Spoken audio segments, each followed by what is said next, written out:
क्या उनका मैनिफेस्टो रहेगा गांव के विकास के लिए। प्रधान जी, पहले तो आपका स्वागत है हमारे चैनल पर। जी धन्यवाद बहुत बहुत। अच्छा, जैसे कि जनता आपको सपोर्ट कर रही है, क्या मैनिफेस्टो रहेगा गांव विकास के लिए आपका?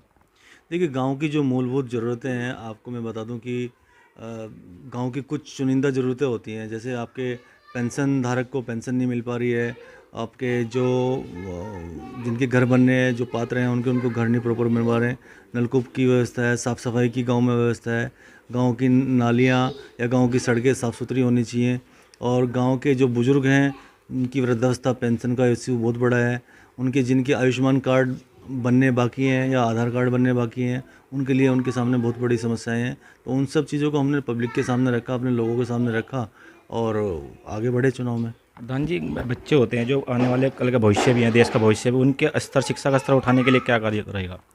देखिए बच्चों के लिए तो गांव के अपने युवा पीढ़ी है, मैं तो हमेशा अपने प्रोग्राम्स में भी बोलता हूं और उनको बताता हूं कि भाई हमारी जो युवा पीढ़ी है वो नशे से दूर रहे, क्योंकि आज की तारीख में क्या है, युवा पीढ़ी जो है नशे की हद तक बहुत ज़्यादा जा रही है ना। उसको हम लोग चाहते हैं कि भाई उन्हें नशे से दूर रखा जाए, उनको शिक्षा पे विशेष ध्यान देना चाहिए। उसका रीज़न मैं आपको बता दूं, क्योंकि आने कुछ भी काम वो कर रहे हैं, चाहे वो बिज़नेस कर रहे हैं, चाहे वो जॉब कर रहे हैं, चाहे वो एग्रीकल्चर खेती ही क्यों ना कर रहे हो, उसमें सब जगह शिक्षित होना बहुत ज़रूरी है। उसमें जो है उनके पेरेंट्स का भी बहुत बड़ा योगदान होना चाहिए, अपने बच्चों पर नज़र रखें। और 16 से 21 साल की जो उम्र है ना, वो बड़ी नाजुक उम्र होती है, उसमें बच्चे को मालूम नहीं होता वो किधर जाना है। ये 5 साल उसका भविष्य बना भी सकते हैं और बिगाड़ भी सकते हैं। प्रधान जी, धार्मिक स्थल होते हैं हमारे पे, कोई भी हो उसमें, क्या सौंदर्यीकरण कर पाएंगे इसमें?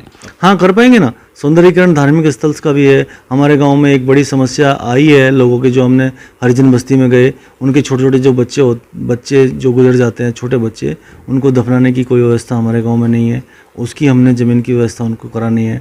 दूसरा, हमारे गांव में बड़ा मुद्दा सती को लेकर के है, धार्मिक स्थल सती है, तो उसको हमने उनको आश्वासन नहीं दिया बल्कि पक्की गारंटी दी है कि उस मुद्दे को हम सोल्व करा कर देंगे।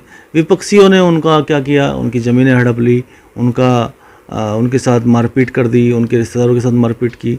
तो उससे क्या है, उन लोगों के अंदर बहुत रोष है और वो एकमुश्त होकर के, एकजुट होकर के हमारे साथ समर्थन में है। प्रधान जी, कहीं ना कहीं रहता है कि वोटर, जैसे राजनीति चल रही है, चुनाव चल रहे हैं, तो कहीं ना कहीं ये लगता है कि वोटरों को लुभाने की कोशिश की जाती है वादे करके। क्या आप धरातल पे काम कर पाएंगे? देखिए वोटरों को हम लोग तो देखो जो बात बोल रहे हैं वोटर उस पर विश्वास कर रहा है, और हमारा वोटर, मैं आपको बता दूं कि हमारा वोटर खाली वोटर नहीं है, हमारा वोटर खुद प्रधान का कैंडिडेट बन के लोगों के बीच में जा रहा है, अपने लिए वोट मांग रहा है। तो आप समझ लीजिएगा, जब वोटर अब इतना विश्वास रखता हो कि वो खुद अपने आप को कैंडिडेट समझने लगे, तो फिर उसको कोई हरा नहीं सकता। प्रधान जी, चुनाव चिन्ह क्या है आपका? हमारा चुनाव चिन्ह अनाज की बाली है। 26 सितंबर को जो हमारे चैनल के माध्यम से क्या अपील करना चाहेंगे अपने ग्रामवासियों के लिए? देखिए मैं अपने ग्रामवासियों के लिए बोलना चाहूँगा कि सब लोग जो है अपना, उनको ही तय करना है कि उनका ग्राम प्रधान आने वाले समय में कैसा होना चाहिए।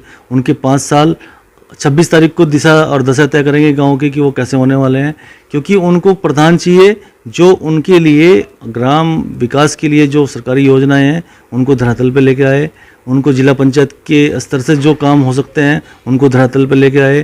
क्या इतना सक्षम उनका प्रधान है जो राज्य सरकार से या केंद्र सरकार से जो ग्राम विकास के लिए बहुत सारी योजनाएं हैं उनको लाने में सक्षम है या नहीं है, ये उनको तय करना है। और मेरी उन लोगों से हाथ जोड़ करके अपील है कि वो लोग 26 तारीख को अपना 100% मतदान दें, और मतदान